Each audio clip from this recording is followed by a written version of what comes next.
I was doing something the other day that I'm not ashamed to admit. I was on Reddit.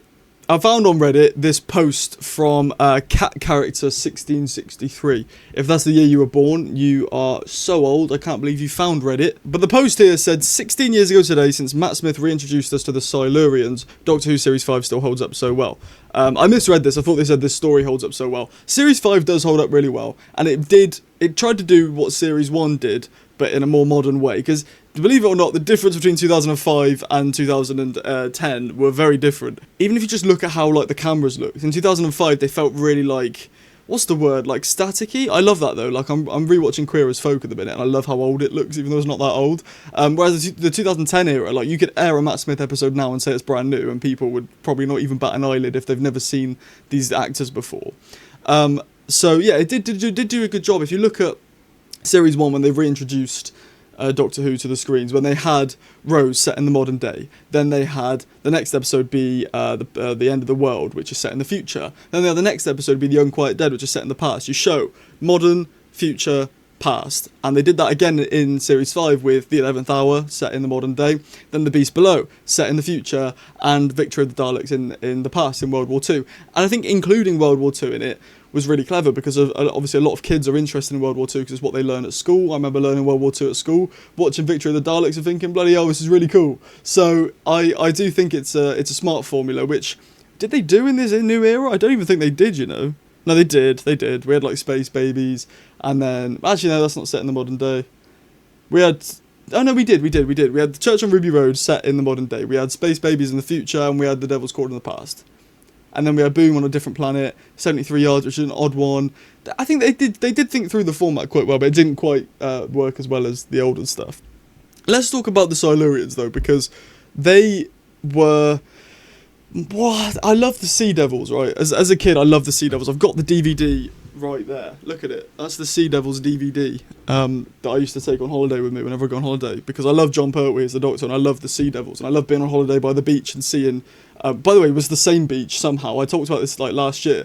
The beach that was filmed on was the beach that I'd go to as a kid. I didn't even realise it, on the Isle of Wight. So shout out the Isle of Wight. But I used to watch that, and like I'd watch it when I was at home, and I'd be at the beach, and I'd be like, oh, imagine the Sea Devils coming out now. I was a sad little kid, just forgive me. But the Silurians, I never got on board with. I always found them so boring. Shut up! And I don't think I'm alone with that. A lot of people don't like the Sea Devils and the Silurians because it's just the same thing of like, we were here first, we want our planet back, and then shut up, we're going to blow you up, and stuff like that. So, yeah, it was a bit odd. I do, however, think, though, this story was actually quite good. The Cold War, what's it called? The Hungry Earth and the Cold War. I think they were very good episodes. I think they were strong because they, I don't know. I think it's just because everything else Chris Chibnall's written is so bad. No offense, I love the guy. I love Torchwood, so I'm allowed to dunk on him.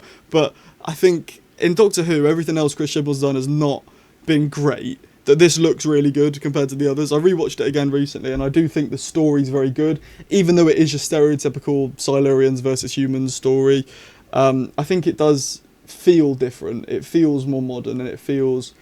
it introduces it to a new audience that hadn't seen... The majority of them hadn't seen the older stuff. And for the people who had seen the older stuff, they were like, oh my god, it's the Silurians, and they don't look as goofy this time. Like, let's compare quickly. Like, look at these guys, right? They look goofy as hell. You can tell it's a rubber mask. But then you look at these lot, and it's like, these might actually be a species that live under the earth.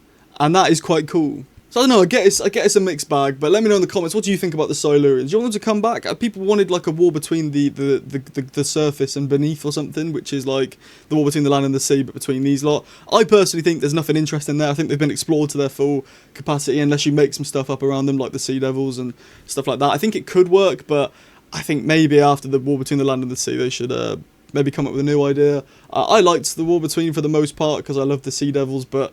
There were some episodes of that I was just like, what is going on? Why is there some weird dodgy bed scene with this guy and a fish? Like, it doesn't, I don't know. Anyway, let me know in the comments what you think about it.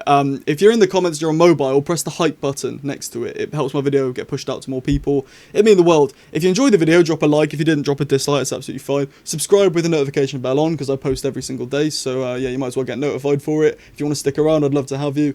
You can leave a super thanks in the comments. It costs a bit of money, but you do get a shout out at the end of the next video. video for appreciation. You can become a channel member as well. Big thanks to my channel members. You get early access to review videos. You get a bonus video coming very, very soon. You also get shout outs at the end of every video, and it just helps me out big time. So I appreciate all of you who do that. It does mean the world. So yeah, if you want to do that, that's there as well. But don't worry if you don't want to. It's absolutely fine. Thank you for watching. Have a great rest of your day. I've been Sam. I'll see you later, and ta-ra.